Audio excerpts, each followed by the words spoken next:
everybody. Thank you so much for being here today. My name is Samantha, and I'm in Client Services here at the Retirement Group. I moderate these weekly webinars. In just a moment, we're going to be joined by our advisor, Patrick Ray, who's going to be speaking to you Raytheon employees about whether or not taking a Roth conversion is the right option for you. Patrick's going to be providing some strategies that may save you some money. Before I bring Patrick out, however, I'd like to just remind you that although we work very closely with both active and retired members of Raytheon, the retirement group is not affiliated nor endorsed whatsoever by Raytheon. We are a completely independent group of financial advisors, so please keep that in mind. After Patrick's presentation, I will jump back on with him and ask him any of the questions you may have entered into the Q&A chat. Please feel free to ask away. It's 100% anonymous, and we enjoy answering as many as we can, time permitted, of course. We do like to respect your time and get you out in a timely manner, but feel free to ask away. And with all of those things out of the way now, I'd like to just introduce you to our speaker today, Patrick Ray. Hey, Patrick.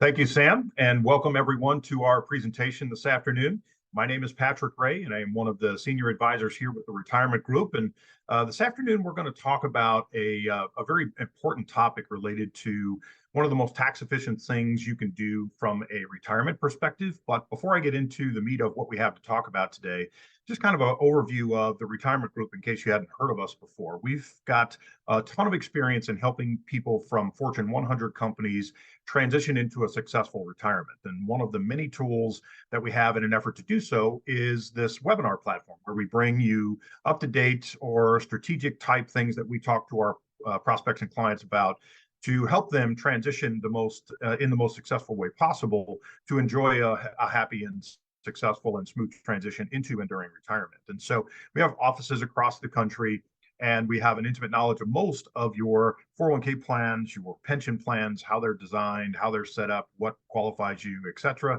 as well as your medical plans. And all of that, in amongst some of the other things, some of which we'll talk about today, will help you be in a position to be as prepared as possible to make one of the most important financial decisions that you ever have to make, which is retirement. And so if you hadn't already taken advantage of our cash flow analysis, I encourage you to do that. I'll give you access to how to get in touch with us in the event that you're open to doing so. But basically, if you spend a few minutes with us, we can spend a few minutes with you and create a document that is a complimentary service of ours to help you create a roadmap for what would be or what would ultimately lead into a successful retirement for you and your family. If you're not already following us on LinkedIn, I encourage you to do that. We have a ton of updates for client and not just client, but information related to specific companies that the clients may work for that may be very, very attractive and helpful for you in the event that you're open for information and updates and things like that. So follow us on our LinkedIn page if you're not already doing so.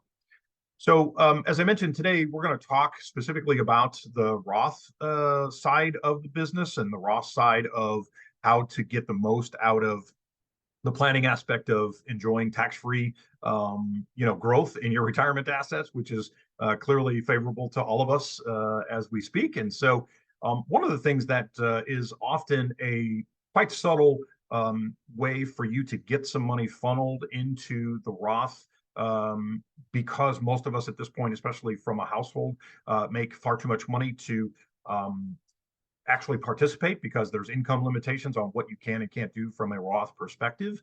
But we're going to talk about how to effectively make what is referred to as a non-deductible contribution to an IRA, and then simply convert that into a Roth IRA. And so I'm going to show you a diagram of how that works. We're going to talk a little bit about your strategies within the framework of your 401k. I'm going to explain to you or show you a diagram that looks kind of similar, roadmaps, what that actually entails and looks like in the event that you're able to do so within the framework of your company that you work for.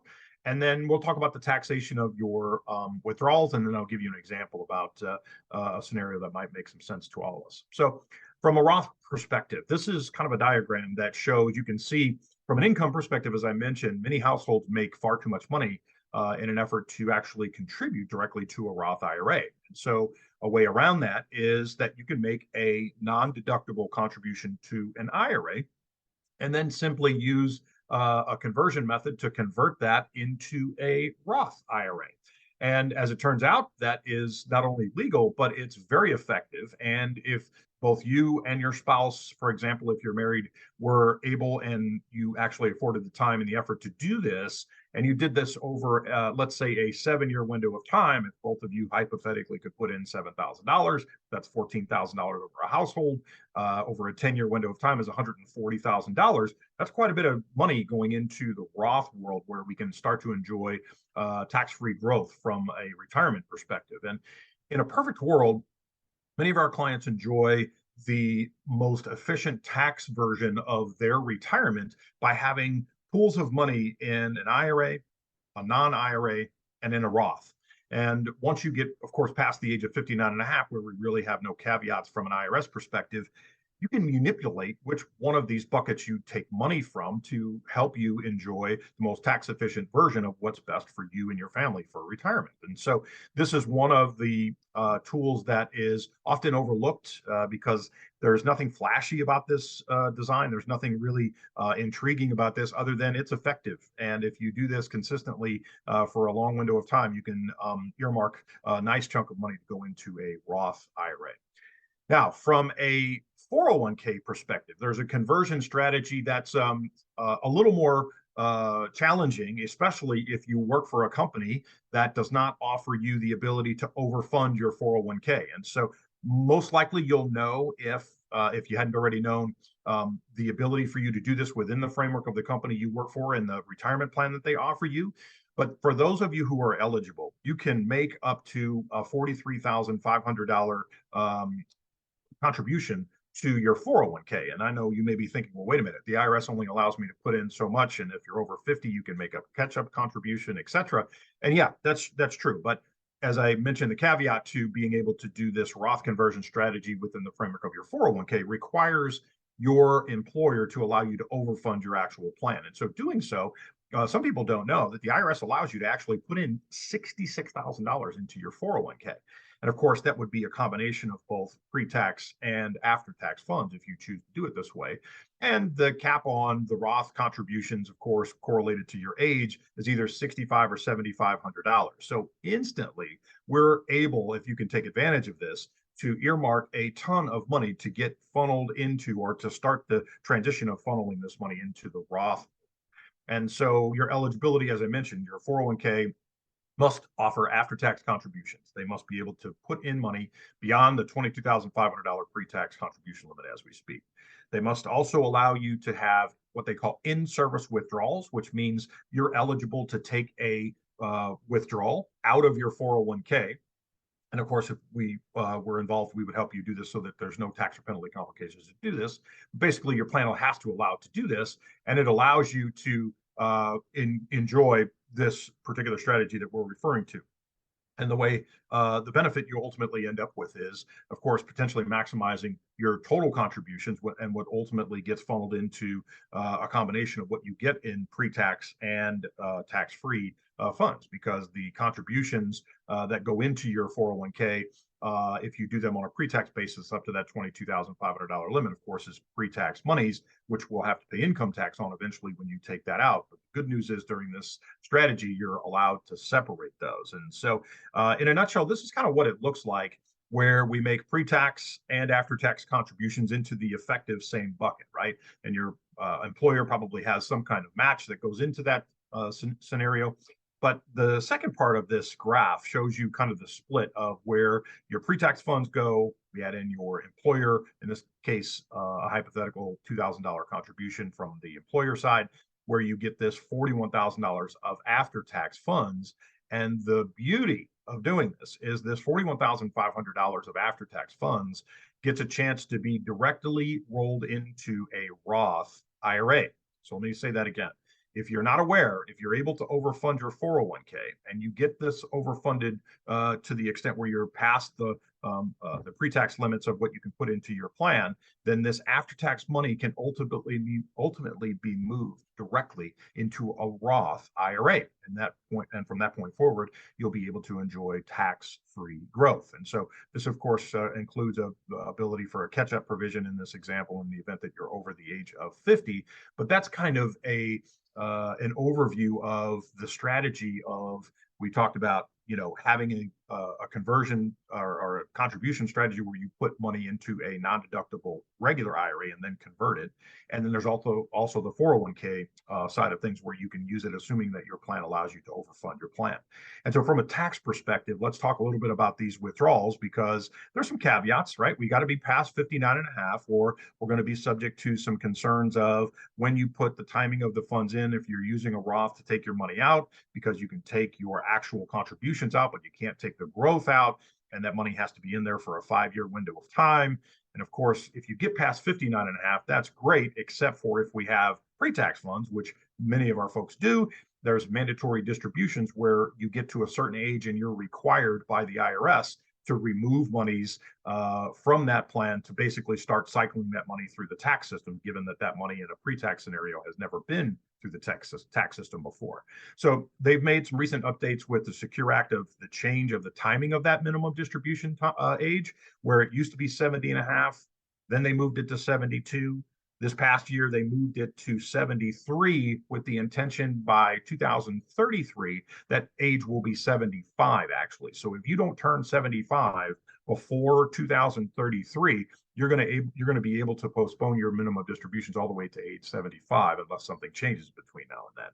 So the real catch, of course, is what happens if you have a family member that suffers an untimely death, and getting the ability to remove those monies. And we'll talk about that here towards the end of this presentation today. But on the Roth side, then we've got concerns related to the penalty if you're under 59 and a half.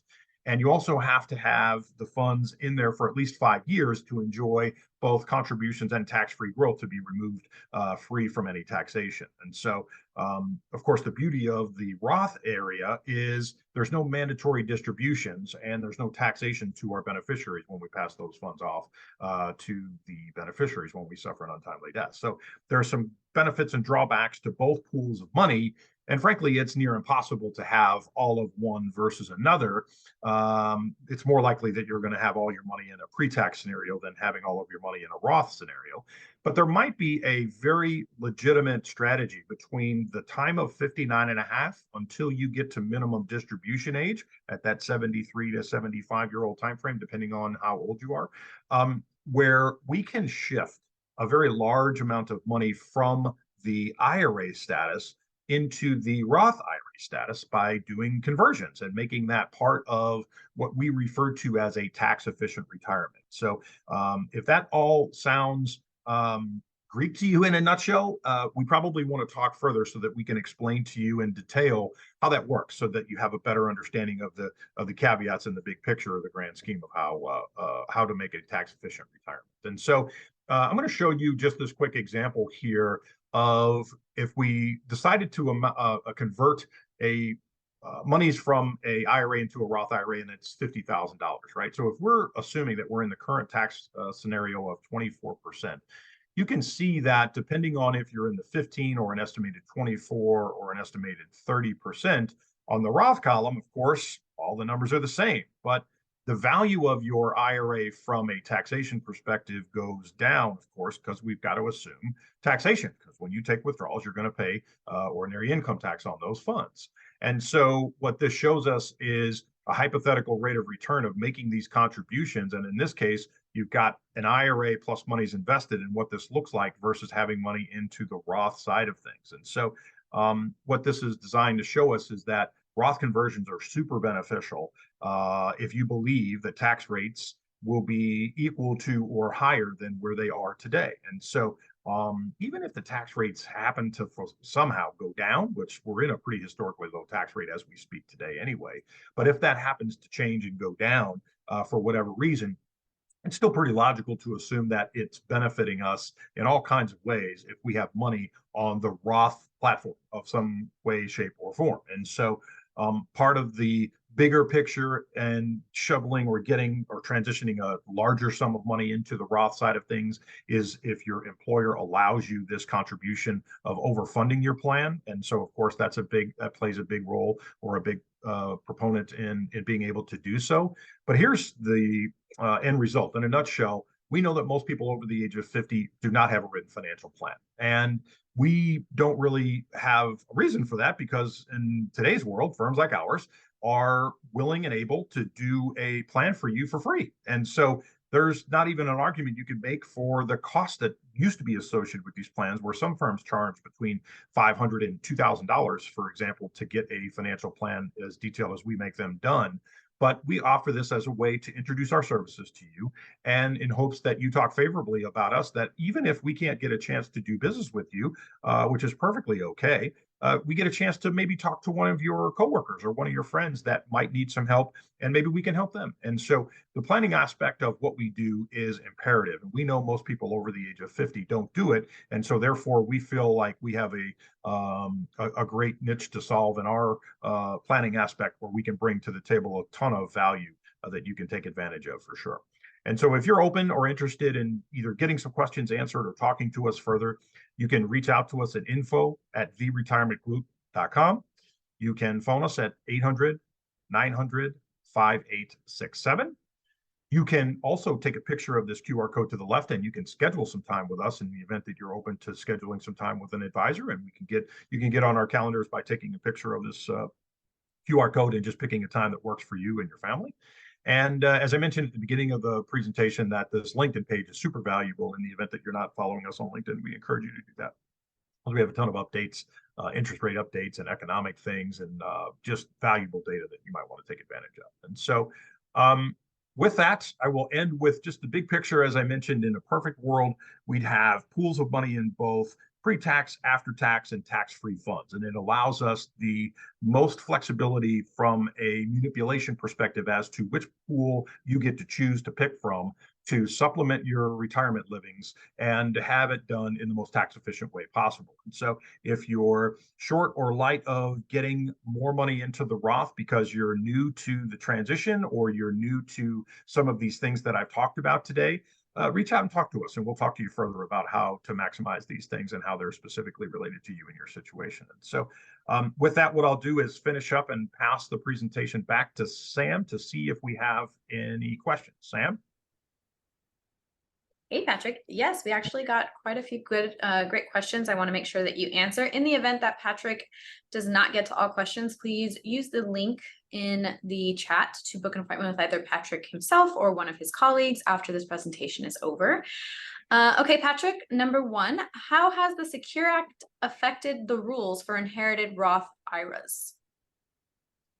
Yeah, so this is a good question, right? And there's a little misleading general information that when you inherit funds, of course, you're required to take these mandatory distributions, because one of the biggest changes in the Secure Act had been related to how long you get to do that. And so before this new Secure Act, you were able to take an ordinary IRA, inherit those funds, and stretch those payments out over your life expectancy. So it gives you a chance to take out less money and effectively allow those funds to continue to grow on a tax deferred basis. On the Roth IRA side, there is no minimum distribution that's correlated to your Roth. So the thing you just want to be most careful of is that when you inherit the funds, you got to know when the deposit was made so that that 5-year window has expired. And so assuming that the the requirement for your Roth IRAs have been met, meaning that the funds have been there for a 5-year window of time, there is no issues with you withdrawing the money. The real catch is where there's Roth parts to a 401k, because under current rules, you're required to take mandatory distributions from your Roth 401ks, and that's one of the biggest changes. And so that's something that's complicated, of course. And so if someone suffers an untimely death and they still have money in their 401ks, and there's a mix of both pre-tax and Roth monies, we encourage you to reach out to us, and we'll explain to you in detail how that affects you and how the best way to manage that is. Thank you, Patrick. Okay, number two, can Roth IRA beneficiaries delay distributions? Of course. Yeah, absolutely. I mean, basically, because there's no RMD to your Roth IRA, if you inherit a Roth, you can choose to push those funds out as long as you'd like. So the beauty of the Roth scenario is the tax-free growth that we get to enjoy. And so I would say that the best thing to do is, because it's a case-by-case basis as to how it applies to you on if and when you should address those particular funds, we would want to do an overview of that person's situation to basically understand where they are from a tax perspective, and then do our best to advise them accordingly. So yeah. Alrighty. Let's do two more. Okay, this next one. If the original owner had begun taking RMDs, how does this affect the beneficiary? Yeah, good question. If there is already a status that is met where someone as an account owner is taking an RMD and then those monies pass to a beneficiary, they are also required to take those same RMDs. And so the biggest change would have been that if this person wasn't RMD eligible and then passed away, the beneficiary has to enjoy those proceeds under a shorter window of time. They're required to take those monies out of the IRAs within a 10-year window. Whereas if someone is under the RMD rules and they pass away, then they can continue to enjoy those RMD rules for their beneficiary's lifetime. Alrighty. Okay. Last one. I want to ensure my children receive a tax-free asset. How would that work? Great question. I would tell you first probably to buy some life insurance if that's a real goal of yours. But all jokes aside, from a tax perspective, all of these pools of monies have different roles in the retirement process, right? If your primary concern is to pass tax-free money on to your beneficiaries, life insurance is the easiest way to do. However, from a pool of money perspective, where we've got money in 401ks, and we've got money in the bank accounts and CDs and stuff like that, and hopefully you've got some money in some Roths, their situation will be no different than yours from a tax efficiency perspective, which basically means that when they inherit this money, it's going to depend on if they're working, how much income they're earning, what their requirement for income needs are, how old they are, what their tolerance for risk is as to how the money is invested, and to see if that implies the ability to grow Roth monies and take money out of pre-tax funds, for example, that may be set up more conservatively. Boy, there's a lot to cover with respect to that particular question, but yeah, hopefully that helps. I mean, basically, you need to have someone helping you put a plan together that's consistent with those particular scenarios, and then if the monies change hands and get passed to the beneficiaries, then we basically got to start over and do the same thing with those folks. Alrighty, Patrick, that's all that we had time for today. Do you have any closing statements before we go?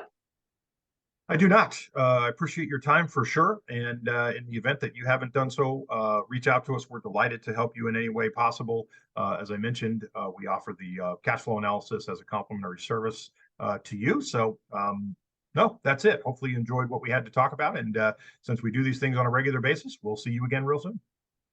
Thank you, everybody. Thanks, Patrick. Take care.